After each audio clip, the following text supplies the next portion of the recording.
Welcome to The Explainer, everyone. I am absolutely pumped to guide you on a journey today.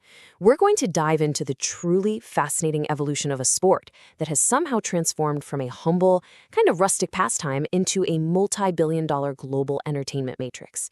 It's a sport that unites nations and, honestly, forges an incredible international brotherhood. We're, of course, talking about cricket. So, get ready because we're taking a 3D animated journey through the history, the technology, and the actual science of this beautiful game. Okay, let's dive into this.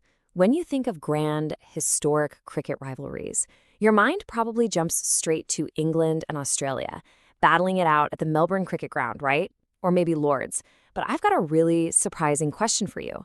Did you know that the very first international cricket match wasn't actually played by either of those cricketing giants? No way.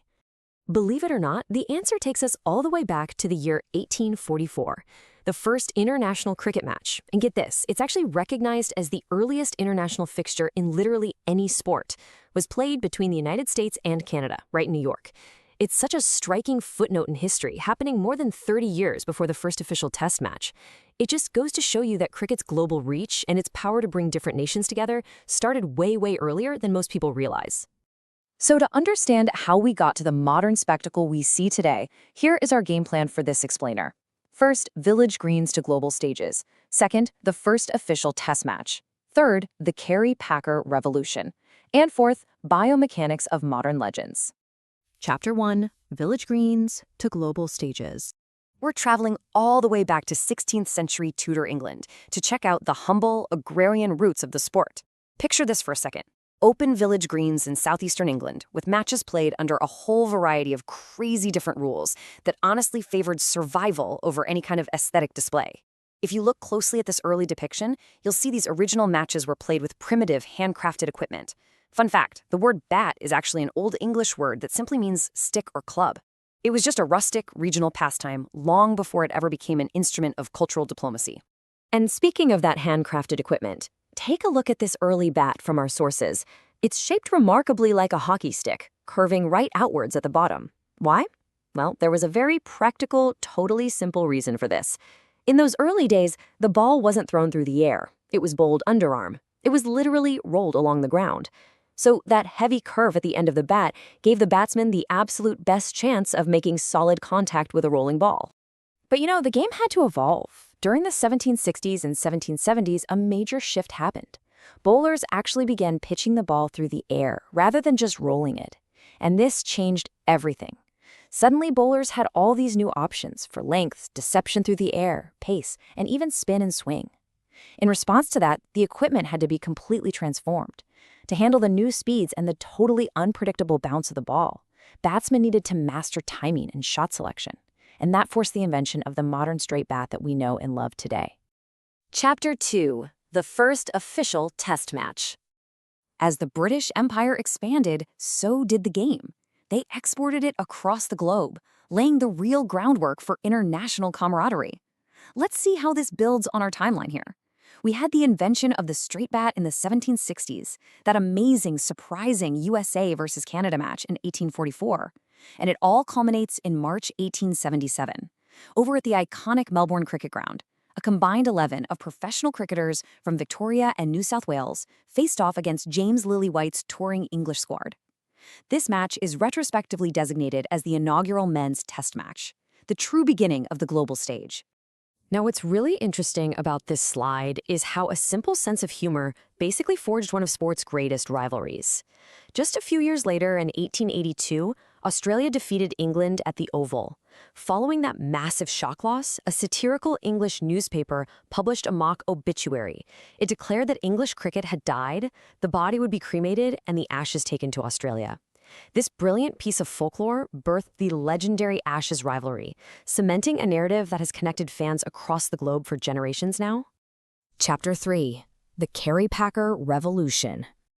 So, while tradition is absolutely the bedrock of Test cricket, the sport really needed a jolt to survive the modern age. We're shifting gears to the 1970s now, a time of high-energy modernization. If you enjoy watching cricket today, you honestly owe a massive debt to an astute Australian entrepreneur named Kerry-Packer. He bought over 50 of the world's leading cricketers to play in his breakaway World Series cricket. And he didn't just organize matches, he dragged the game kicking and screaming into the modern era.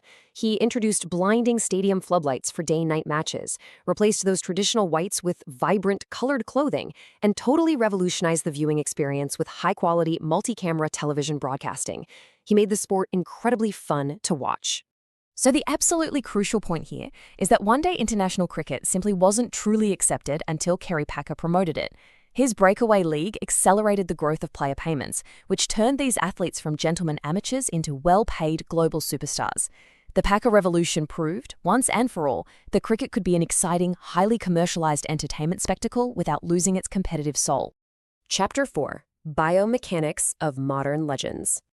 As broadcasting technology improved, we got a much closer look at the athletes themselves, zooming in on the physical evolution of the modern game. Today, the game isn't just about bravery and keeping a straight bat. It's about science. Biomechanics is the analysis of the mechanical laws of human movement, and modern fast bowlers, they are increasingly using unique, totally unconventional body mechanics to completely defy traditional coaching manuals. They're altering the exact window in which they release the ball and changing its trajectory in ways that seriously push the limits of physics. And this brilliantly illustrates exactly what I mean. Let's compare the mechanics of two modern legends. On one side, we have Sri Lanka's Lasith Malaga and his chaotic round-arm sling action. On the other, India's Jasprit Bumrah with his unique, stuttering, stiff-arm rhythm. Neither of these men bowl the way a textbook tells you to. I mean, not even close. Yet, they are two of the most devastatingly effective fast bowlers in the entire history of the sport. So, why do these unconventional actions work so well? Well, the science tells us it's all about the brain. These unusual mechanics alter the release window and trajectory so much that when the ball finally emerges from an unfamiliar angle, the batter's brain receives delayed visual cues. It literally cannot process the information fast enough. This creates a tiny yet decisive fraction of uncertainty. And in elite cricket, that fraction of a second is the difference between hitting a boundary and losing your wicket. Effectiveness, it turns out, matters a whole lot more than textbook technique. From a rolling ball on a village green to the physics-defying biomechanics of modern superstars, cricket is a sport in a constant, beautiful state of evolution. It has grown from those small regional gatherings to a massive global brotherhood that unites millions of fans across continents. Which leaves us with one incredibly exciting question to ponder. With 150 years of evolution behind us, what physics-defying innovation will unite the cricketing world next? Thank you so much for joining me on this explainer. Keep learning, and I will see you next time. Hey everyone, and welcome to this explainer. Today we're embarking on what is honestly just an incredible hero's journey. We're going to trace the absolutely triumphant evolution of Indian cricket. We'll explore exactly how this sport rose from the margins of colonial-era struggles to become, well, an undeniable national obsession. We're talking about the pioneers who first picked up a bat, the impossible miracles that flipped the world order upside down, and the technical geniuses who completely redefined how the game is played. It's a story of grit, grace, and raw power. Okay, let's dive into this. The 1983 World Cup was the catalyst that transformed cricket from a premier elite sport into an absolute national obsession in India. You know, that quote perfectly captures the emotional heart and the massive stakes of our story today. Because before 1983, cricket in India was popular, sure, but it didn't hold the cultural monopoly it does today. Not even close. That single tournament in England fundamentally shifted the psyche of an entire nation. But to really appreciate that explosion of passion, we first need to rewind a bit and see exactly where the foundation was laid. All right, Section 1, the Parsi Pioneers. Let's move to and see how this builds. Because long before the bright lights and the billion-dollar broadcasting deals, there was this period of just quiet, steadfast resilience. The journey actually started way back in the 1800s, in Bombay, with the Zoroastrian Parsi community. In 1848, they founded the Oriental Cricket Club. But man, they faced massive hurdles. I mean, the British colonial authorities literally allowed polo ponies to completely dig up their public park surface. It was left totally unfit for cricket. So recognizing the prejudice, the Parsis just built their own gymkhana. And incredibly, by 1889, which is just 4 years after the founding of the Indian National Congress, a Parsi team historically defeated the whites-only Bombay Gymkhana. Take a look at this. These are the real faces of those resilient pioneers. This is the Parsi team that became the first Indian cricket team to tour England in 1886. Notice how they're proudly wearing their traditional Parsi caps right alongside standard cricket flannels? It's such a great detail. Their eventual victory over the prejudiced colonial authorities wasn't just a win on the scorecard. It set a powerful, really inspiring precedent for all of India. It proved that the locals couldn't just play the colonizers' game, they could master it. Moving on to Section 2, the 1983 miracle. Jumping ahead a century to the 1983 Prudential World Cup in England, we hit a moment of rapid-fire, absolute, heart-stopping triumph. If the Parsis lit the match, 1983 was the explosion that changed the sport on a global scale forever.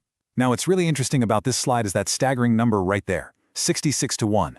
Those were the betting odds given to the Indian cricket team before the tournament even began. I mean, they were the ultimate underdogs. Literally nobody gave them a chance, especially since they were grouped with the invincible, two-time defending champions, the West Indies. Remember, India had completely failed to progress beyond the first round in the previous 2 World Cups. They were totally written off. So, the big question is, how did the ultimate underdogs actually dethrone the invincible West Indies? How on earth did a team with 66-1 odds pull off what's widely considered one of the biggest upsets in the entire history of sports? Well, the answer rests largely on the shoulders of their dynamic 24-year-old captain, Kapil Dev, who, quite simply, just refused to accept defeat.